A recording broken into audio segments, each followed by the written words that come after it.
Thank you for joining us today for Elevating Opportunities for Innovation, a conversation with the National Governors Association and Chiefs for Change.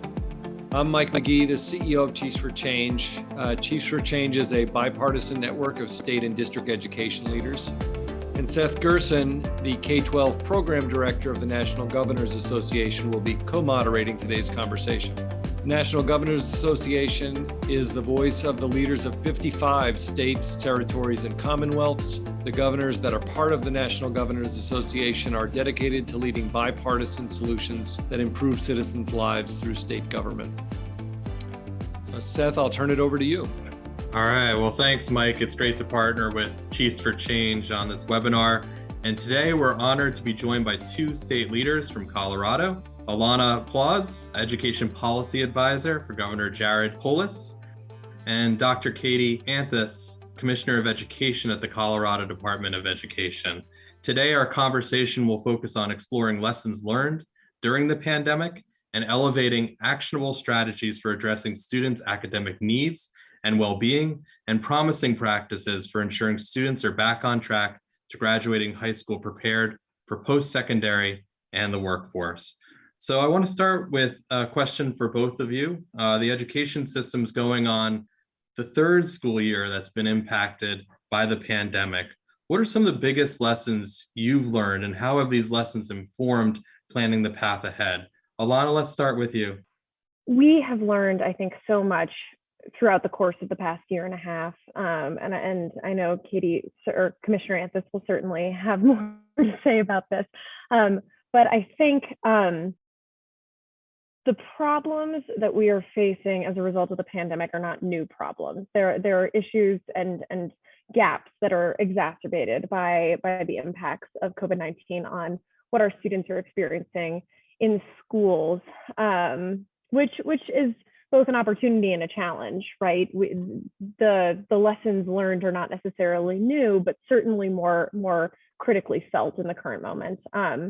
And so strategies in addressing those issues need to come with new approaches, but certainly are not reinventing the wheel. They're considering ways to address some of the insurmountable challenges that schools have faced for decades. And so as we, to the second part of your question, Seth, about how we use this opportunity to inform the path ahead, I think that as states are receiving, or as Colorado specifically is receiving, immense amounts of federal stimulus, along with state stimulus investments that our General Assembly and the governor have invested in laying the groundwork to move forward and to emerge from this moment.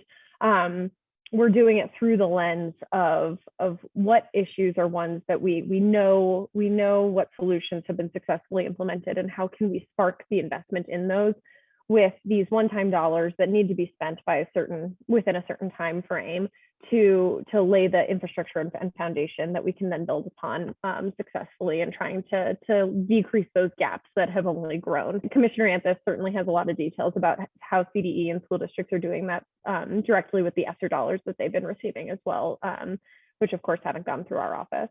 So many lessons. I would say, obviously, to capitalize on what Alana just said, it did make even clearer the inequities that we have in our system. So when the pandemic first hit, we had districts that didn't even have, one-to-one laptops. And when it became the only way to learn is through your computer and through internet, we recognized, we had known before that there were inequities, but, knowing that was the only way, we had to figure out ways to get laptops in the hands of students and get broadband and Wi-Fi to as many places as we could. And we still weren't 100% successful in some of the remote mountainous areas in Colorado. Wi-Fi still is very difficult to get there. So, one of the big lessons that I've learned is broadband and laptops are an essential school supply now. We really we shouldn't have a school system without those basic necessities. That's like your number 2 pencil that we used to bring to school with us as our essential school supply. The other thing I want to say about lessons learned is is the importance of leaders and leaders all across our system and citizens modeling civility and modeling listening skills and the ability to debate and discuss real issues in a way that doesn't villainize other people.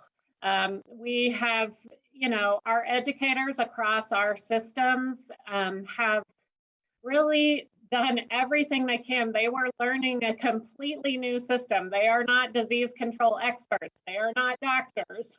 They were trying to do the best they can, and they were also managing a lot of very emotional, like high stakes conversations. And so for me, what I tried to lead with grace and lead with like, yeah, we're all going to make mistakes, and let's forgive each other and let's try to move forward and let's try to listen to each other's different perspectives and figure out solutions forward.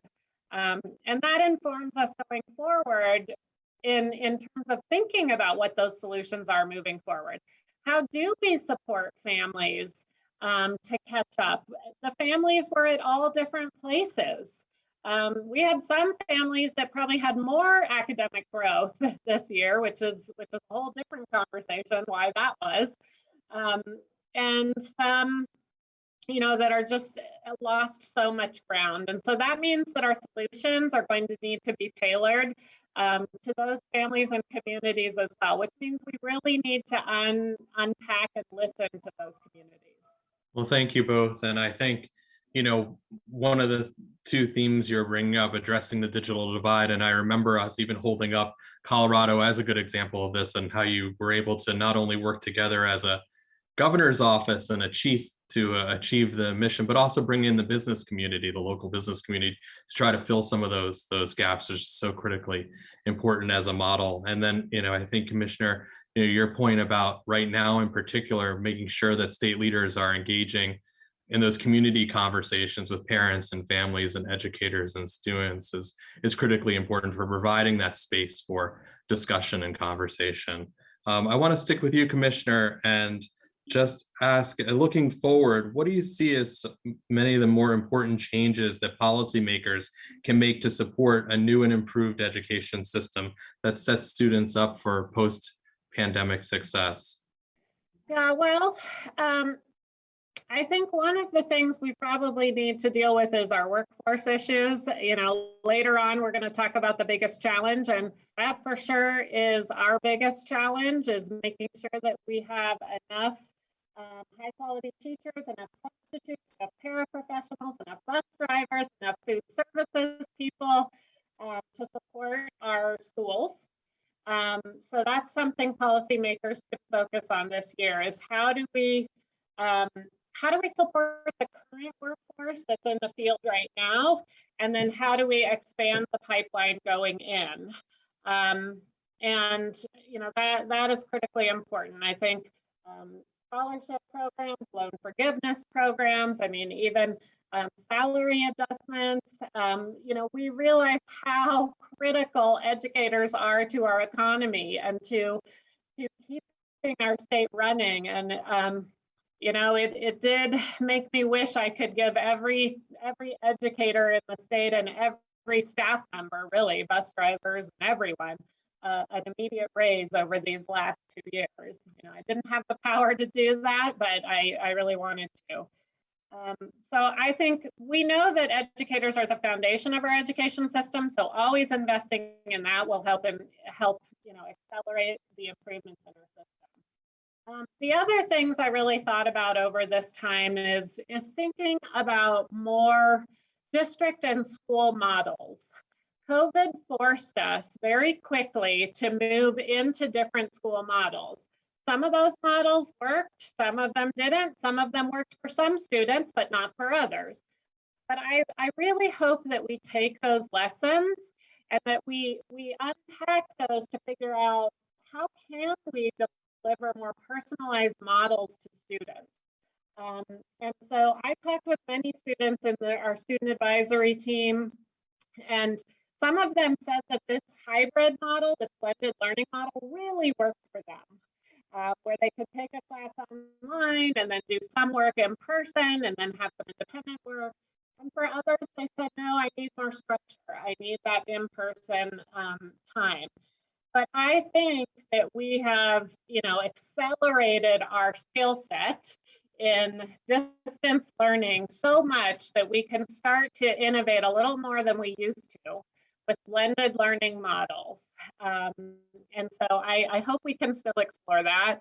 I hope that this accelerates our understanding of high quality catch-up models.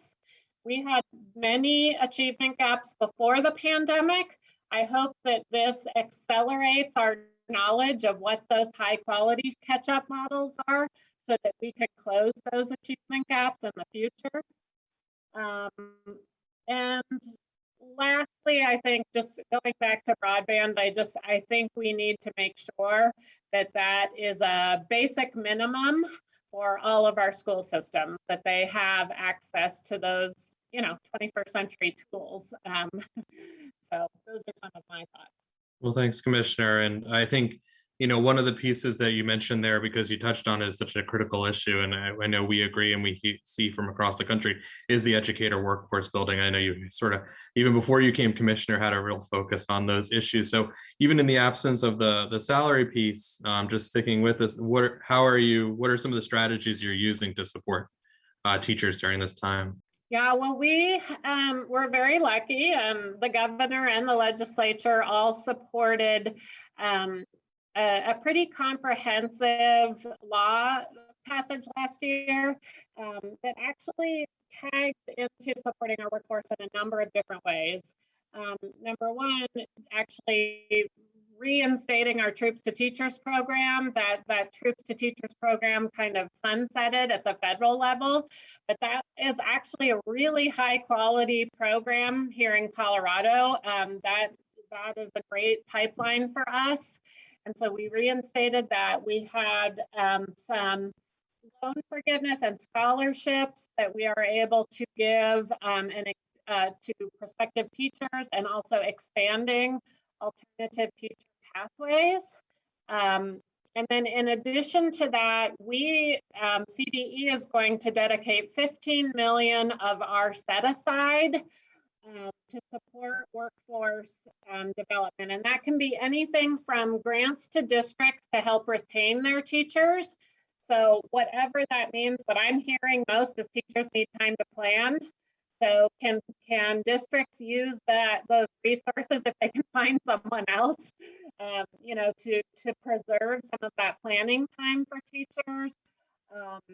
And we will continue. We created a whole new substitute boot camp here in Colorado for substitutes to get just in time professional development, what they need, when they need, so we can get them into the classroom right away. And sometimes that means it's important to do that so that teachers can preserve their planning time. So those are some of the things we're doing, and we are continuing to build out what that 15 million is going to look like.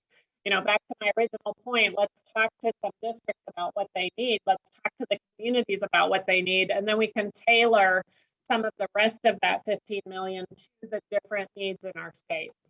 Well, thanks, Commissioner. It's always good to hear the actionable strategies being used, because that's the question we always get as at the NGA is just, what are states specifically doing? So Alana, on that point, turning to you, what has been the governor's top priorities to support students and staff as they return to school this past fall?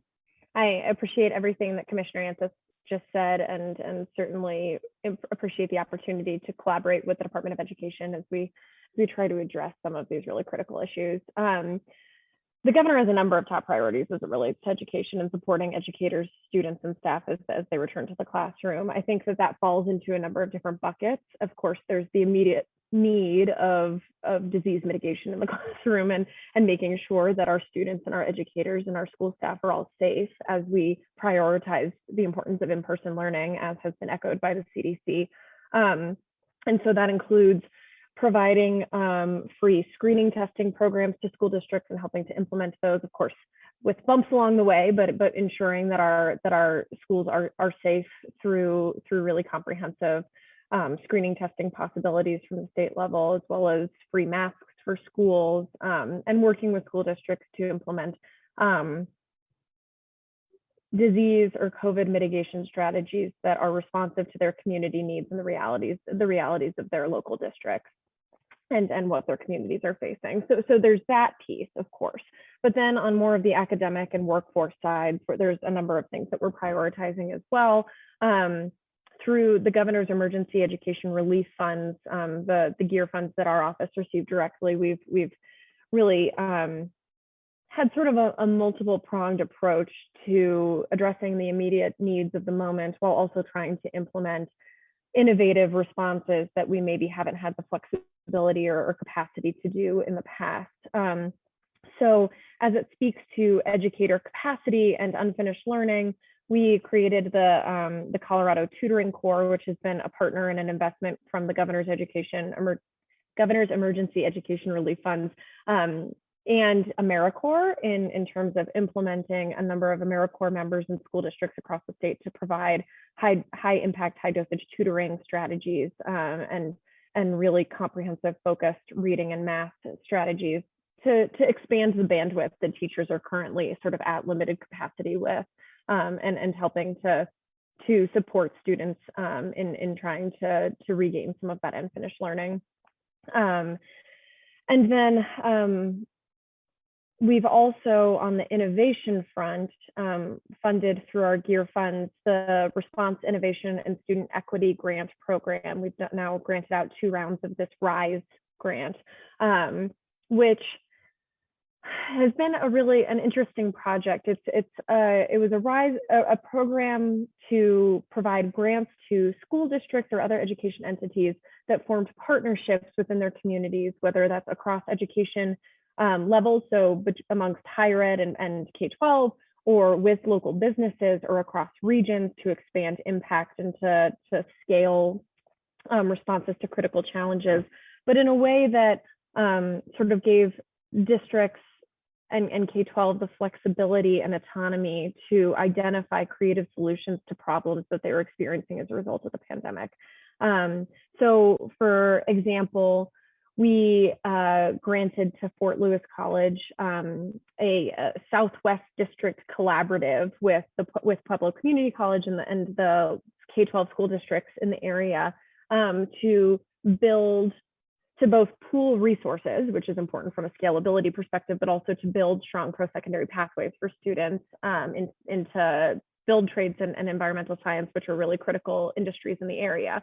That's just one example of about 40 grantees. And I think what's been exciting about that is we've included a really strong evaluative component to these programs so that we can identify what solutions do work and can be scaled and replicated statewide with sort of this seed funding, while also understanding that innovation doesn't always work. And so this gave us an opportunity for ideas to be tested that may not be successful, which is something that often can't be done with government grants. So sort of bringing that business mindset to our solution to some issues that we've seen as a result of the pandemic. I'll leave it there. Great outline there of some of the different activities you're using from both the federal and state funds combined to not only address health and safety, but as you said, test out new ideas right now with respect to academic recovery and drawing better alignment between K-12 and post-secondary systems. Well, thank you both. And I'm going to now turn it over to my colleague, Mike, to ask you a second series of questions. Mike, over to you. Thanks, Seth. So many thoughts buzzing in my head right now. I wanted to follow up on a couple of things we've already heard a little bit about. First, in regards to closing the digital divide, we just learned this week that in the infrastructure bill, which Congress passed, there's $65 billion available for infrastructure investments that would help close the digital divide. That's an enormous amount of money. And potentially a big part of the solution. But Commissioner, you've had a crash course in spending large numbers of new federal dollars in support of school districts and schools. What have you learned about how to coordinate with local education agencies and others in order to make sure that federal investments are spent wisely in a time like this? And what kind of promise does this new infrastructure money hold for efforts at the local level in Colorado to close the digital divide? Yeah, that's such an important point, Mike, because first of all, I just want to echo what Alana said. I have been so grateful for our very close partnership with the governor's office, because there's a million things we have to coordinate on. And if we didn't have that close partnership, that would be very difficult. And just for our audience, just know that Colorado, I don't report to the governor. I report to a state board of education. So it's not always this tight, but it has always been this tight with this governor and previous governors. But that coordination is so important, because Alana and I, or the governor's office and I, can say, hey, how do you want to spend your GEARS money? How do I want to spend the ESSER money? And let's make sure those dovetail and support each other, not duplicate or get in the way of. And I think Mike is alluding to the same thing. How do we partner with districts to make sure we are, accelerating the work and supporting the work with federal funds that come in? I have to say it can be a tough nut to crack, the amount of money we have to spend in the timeline allotted. Now, I don't know what the timeline is for the infrastructure bill, but even spending millions and millions of dollars in the timeline of the school, the elementary and secondary ESSER funds, even that will be a little bit of a challenge. I call it the absorption rate, like how quick can districts absorb this money, when sometimes they want to hire lots of people and there's no one to hire. So that's a challenge. I think this infrastructure money does have the promise to support our, bridging the digital divide. The good news is because of that partnership that Seth talked about between the governor's office, the attorney general's office, and CDE, we did a lot of research and work on what areas of our state are still, do not have the capacity to have broadband internet. So I think we have a great jumping off place. And we already have the relationships with districts because we were giving them grant money to sort of patch things together during the pandemic. So now we can tap those relationships again and say, how do we make sure we're putting all this money to the same thing? And that really is infrastructure. It's not, I want to move away from the patching, which is like the Band-Aid approach. Here, have a Wi-Fi hotspot. Here, drive this bus into a church parking lot and then go sit in the parking lot and do your homework. I want to move away from that approach, which we had to do because it was all we had, to let's make sure the infrastructure, let's put every dollar into the infrastructure so we never have to do that again. Thanks so much. I wanted to ask both of you to speak a bit more about the challenge of unfinished learning. As you mentioned, Katie, there was plenty of unfinished learning before the pandemic began. The pandemic has certainly exacerbated that for many students and in a way that's been disproportionate. What are we learning, would you say, about how to best both assess and address unfinished learning? And how are you coordinating with local education agencies, both to learn, but then to support in the appropriate way? I think we do have to be thoughtful about this. And I have learned this. I was one of the people that out of the gate, we're getting this money. And I was like, get the high dosage tutoring out there and get, just like, we got to catch up. We got to just all in on this. But from my teacher cabinet, from my student cabinet, from my superintendent's advisory council, these people are telling me time and time again, you're not going to get the return on investment if we don't take care of some of the basics first, which is we do need to make sure our students are in a place that they can learn. So some making sure that there's some care taken and wellness taken of our students, and making sure that they're back in a space ready to learn. That's true for our teachers too, that have been exhausted and are covering for a lot of other teachers. So I do think we have to be careful. We have to move forward on the closing the learning gaps, but we also need to have the workforce to do it. And I think every state in the nation is looking for these amazing, super high dosage tutors that are incredibly high quality, because, incredibly highly trained. And I think there might be a little bit of a shortage there. So we do have to think about, this is going to be a long haul, and we don't want to go so fast that we're back to some things, 20 years ago of drill and kill. We don't want to get back. We want to still create that and sustain that love of learning, but make sure we're doing it in a research-based way that can catch students up. I think we still have a lot to learn on that, Mike, and we're going to make sure we need to have the workforce to do it. Now, Alana talked about having some evaluation pieces built in. We asked for some infrastructure as well. With our ESSER funds, I asked my state board if I could put aside some of those funds to have a little bit more of a research capacity at CDE. We do not have a research department, but have a little bit more of an analysis department. Really, it's just one FTE, so I don't want to overpromise this.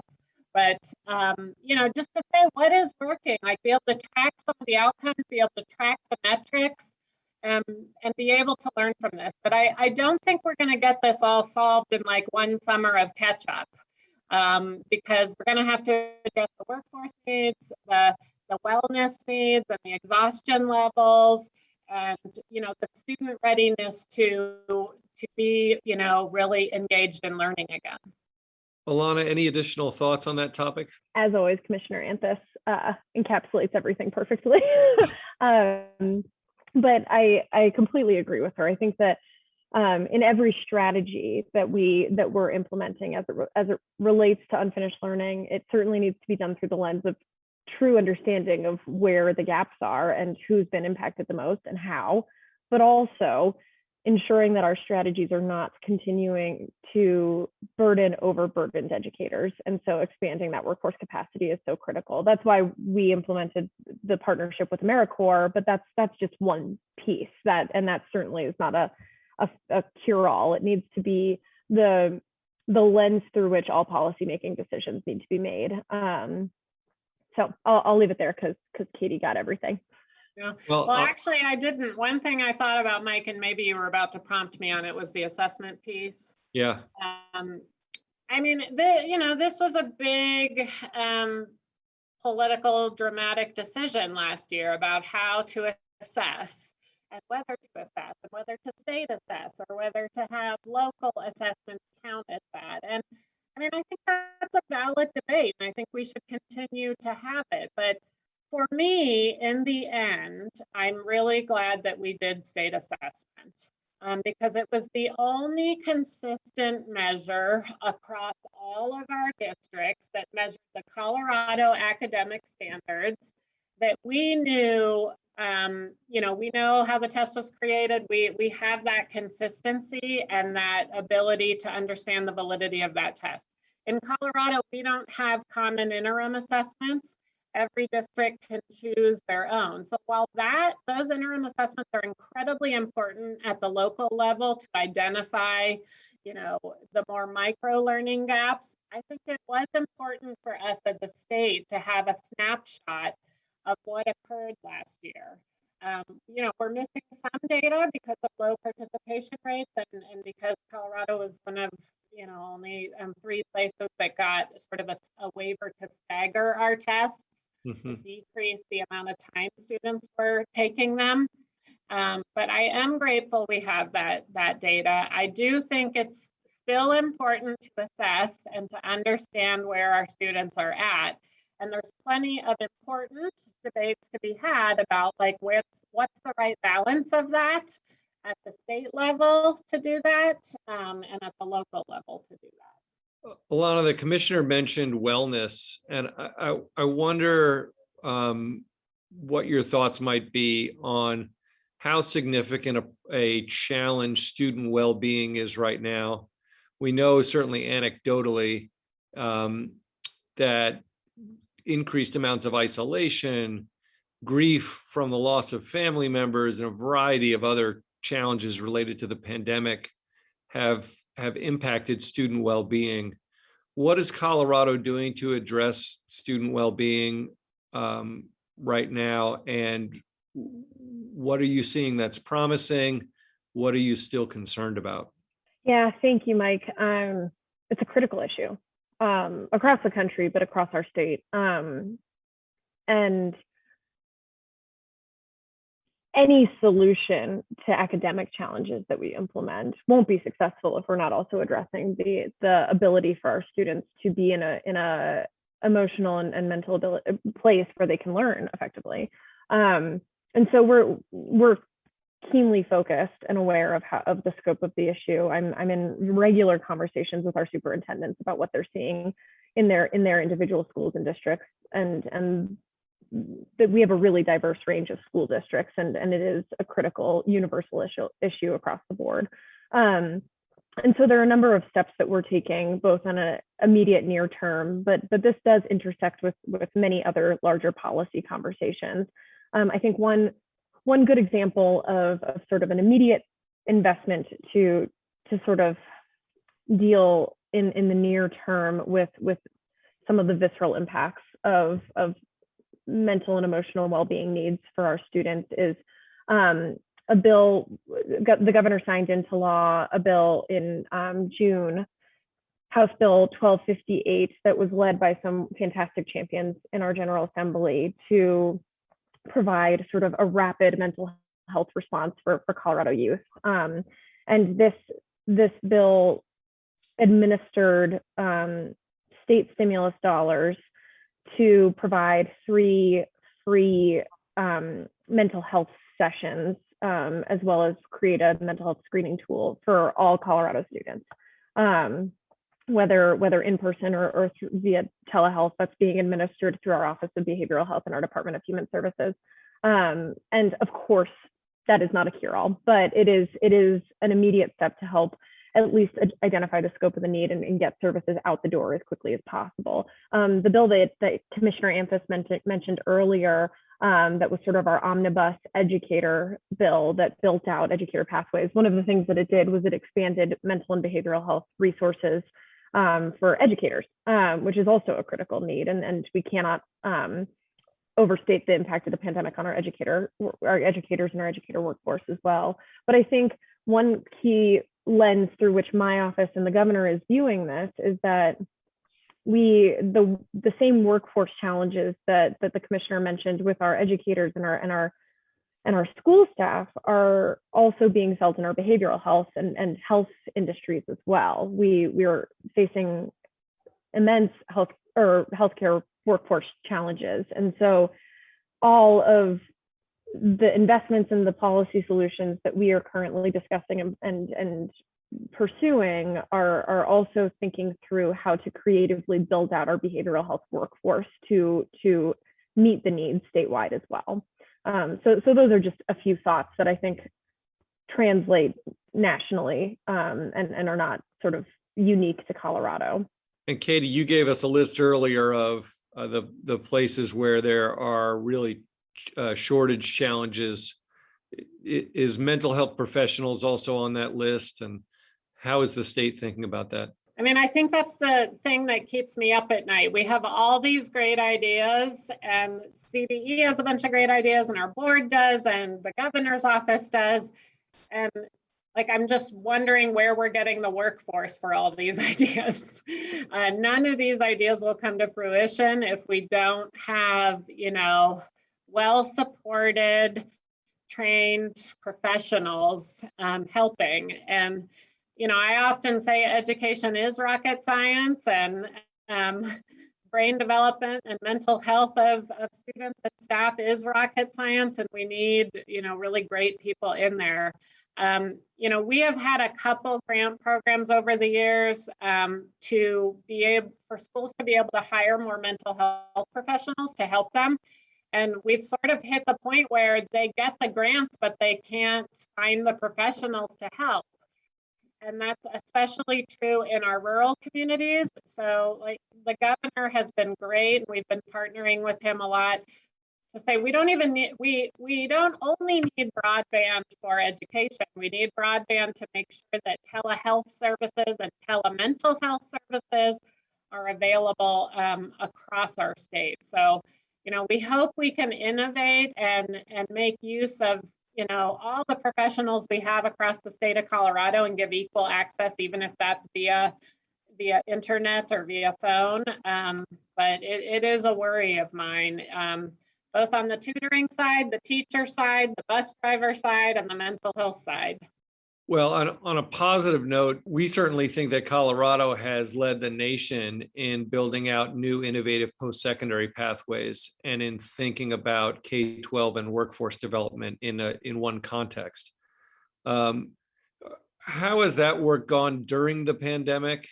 We know these aren't short-term solutions to things like shortages, but is there potential for the great work you've done on post-secondary pathways to be part of the long-term solution here? I do think so. And this is, one of, there's always a silver lining. And one of the exciting things we are thinking about, we tried to think about our ESSER funds in a couple big categories. Number one, that it addresses the needs that we have right now.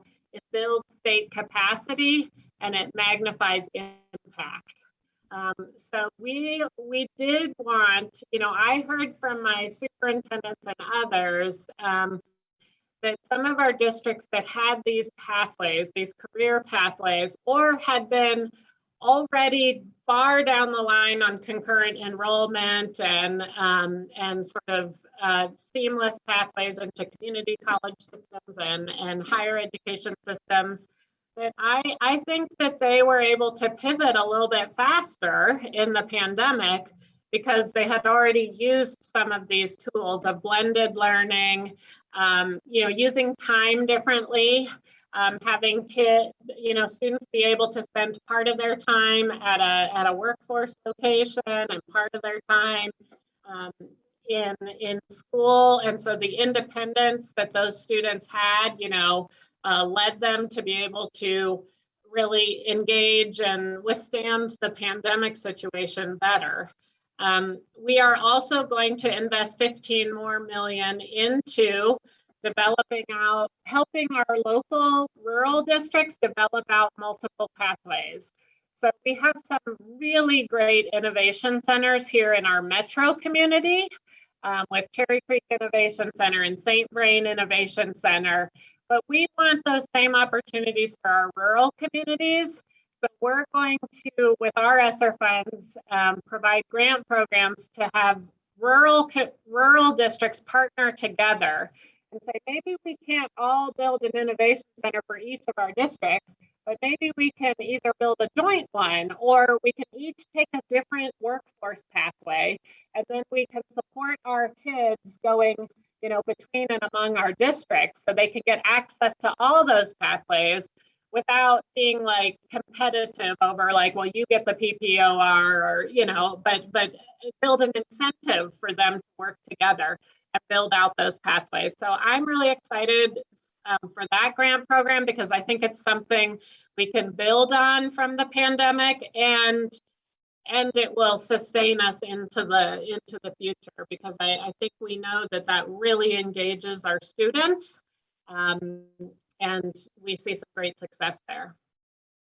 Thank you. Well, Seth, I know you have a couple final questions for our panelists. Yeah, I think one of the pieces that both of you have talked about are some of the challenges. You've spoken about the digital divide around educator workforce and staffing challenges, even with high dosage tutoring to address academic recovery, making sure that you have the staff for that tutoring, the high quality staff. And then as we think about student well-being, how to re-engage students during this time. If you want to expand upon those areas, and also, I guess, as you were talking, Commissioner, around using the federal funding for both short and long term, how have you drawn in parents and families, educators and students into that process of thinking both short and long term? I am not sure there's much to expand on those challenges, except for it just, I hope that how we, like the things we're trying to invest in workforce right now, I hope that we continue to do that. I think we saw that teachers and educators and school systems and school buildings and nutritional services are core to our community functioning above and beyond the academics of teaching a child, all that they need to know. And so I just really hope that this spurs us to think about how do we value those employees? How do we continue to encourage those employees to go into this really important career track and supporting our students, and how do we value them? So the workforce issue is the number one challenge for me, the number one, above and beyond all those others. In terms of sort of engaging parents and such, I will say that probably CDE has not done a great job of engaging parents directly in this work. We have had a number of focus groups, and the governor's office, had a task force that some parents are involved in. We really try to, in all of our task force, have a couple of representatives, but I mean, it's not, and I'll be honest, it's not sufficient. Like we didn't have the capacity to go out into all these communities and hold, town halls and those sorts of things. So there's much, much more we could do there. What we are hopeful for, and who we think might be a little better place to do that, is the local district. They receive their 90% of ESSER funds, and they are supposed to be doing a stakeholder engagement process with their local community about what they need. And then they, develop that plan and send that to us. And so we really do look for that stakeholder engagement. And then we engage more with like the larger groups that represent, those are who we engage with to develop our plan, is the advocacy groups and the associations and those sorts of folks. But to your point, we could do a much better job of engaging parents directly at the agency level. I'm going to piggyback on many of the themes that Commissioner Anthis just mentioned. I'm naturally an optimist, and so I see the ongoing challenges as where are there opportunities, which is such a cringy thing to say, so I apologize. But one, to the workforce challenge piece, I think that the needs are immediate, and there's no end in sight. They will be sustained, and we need to be really creative both in the near term and ongoing about how we are directing our solutions to alleviating those problems. But I also see this really unique moment where a lot of players have come to the table in a collaborative way that is heartening. We have, as a result of sort of a pretty significant piece of higher education legislation from the previous session, we have a task force that is currently convening that brings together higher ed, the business community, industry, K-12, our Workforce Development Center, among many others, convened by the Colorado Commission for Higher Education, to think specifically about this intersection and how we can build out pathways in a cohesive way and a sustained way. How do we redefine this intersection between K-12, higher ed, and workforce to ensure that we are training Coloradans effectively, but also meeting the workforce challenges that we are also experiencing at a regional level, because they do vary across region, but also some of the larger state workforce needs. That comes with decisions about significant stimulus investments that are both ARP stimulus dollars that of course have a spend time frame, but also some state stimulus that we have a little bit of a longer runway, which is helpful because that way we can sort of meet the immediacy with some ongoing. So that group, that task force will be providing recommendations over the coming months to meet specifically that issue, while leveraging the opportunities that exist in K-12 and higher ed. That is certainly a heartening perspective in terms of how we address the immediacy of the needs of the current moment, while also thinking long-term about sustainable solutions. Thanks, Alana. And I'm going to channel your optimism, I think, for this last question. You know, we've talked about a number of challenges over this hour or so. What excites you most, you know, in the coming months? What are you most looking forward to that you'll be able to do at the state level in the coming months?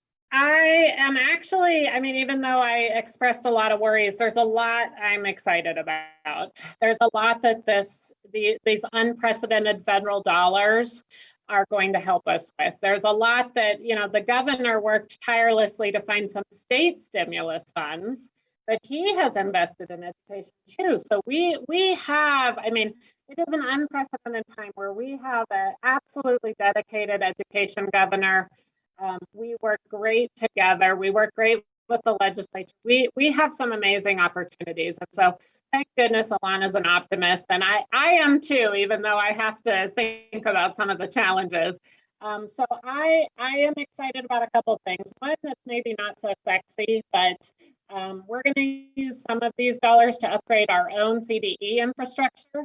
We have data systems that I can't really express to you how old they are and how they don't talk to each other and they don't, you know, and it's just, so we want to create a grants management system, a customer relations database, and make sure that our data systems are integrated and that we can learn from them. Back to Mike's point of how are we going to learn from all this? What are the outcomes we're going to be able to show? How are we going to be transparent? So those systems are going to help us be more transparent with the community and help us learn from these investments. I am super excited about that because for 10 years at CDE, I've been, you know, wanting different data systems. I am very excited about the investments on the pathways stuff and incentivizing rural communities to work together to involve more pathways, create more pathways for students. I am super excited about being, you know, really catapulted into this blended learning idea. And I hope we need to be careful about it. We don't need to have a deep knee-jerk reaction to it because we know remote learning really, you know, you got to do it well. And I do think a blended approach is better. But I think that if we use what we learned during this time, we can think about more personalized pathways for students. This might be more toward the older student, you know, middle and high school. But I'm very encouraged by some of the things I've seen and some of the innovations our districts still want to create. We've got a whole set of innovative, like we're doing a study this year. We've given waivers to our districts. We were doing a study this year on seat time. I'm like, do we need to change all of our assumptions about seat time? Because it doesn't mean that the student needs to be in the high school. Maybe they need to be in an internship or in an apprenticeship or something like that. So we're using this opportunity to really look deeply at our policies, and we have the alignment and the partnerships, I think, to do that. So there's a lot I'm optimistic about as well. I agree with everything that Katie just said, and similarly agree that there's a lot of cause for optimism because of the number of folks who are willing to collaborate right now. And as we enter our next legislative session, which will be sure to be rapid and chaotic with a lot of great ideas and a lot of progress, the investments that we're able to make as a state in all swimming in the same direction and all trying to serve students with students sort of centered as our focus, I think there's a lot to be hopeful there about. And the only thing I'll add is that I'm thrilled that students under the age of 12 have access to the vaccine now. And so from a purely COVID perspective, that is something that we're all very excited about in terms of trying to turn the tide and keep schools as safe as possible, and have really a remarkable and massive operation through our Department of Public Health and the Environment in collaboration with our Department of Education in getting vaccine clinics all across the state for our youngest students. Thanks, Alana. Thanks, Commissioner. And as a dad of an 8 and 10-year-old, I'm also very happy that the vaccine came out last week as well. Glad that rolled out. And I really like the point both of you made about capitalizing on this blended learning to provide more personalized pathways for students. I think that's really well put and really centers where we have both the challenge and the opportunity going forward. So I'm going to pass it back over to Mike to close us out. Well, thank you, Seth. And I'll just say thank you all for coming. We really appreciate it. And a special thanks to our wonderful panelists, to our partners at NGA. NGA and Chiefs for Change are both bipartisan organizations, always trying to amplify great policy and practice from around the country. You can follow both our organizations on Twitter if you want to learn more about some of that great work. So we will see you again soon. Thank you.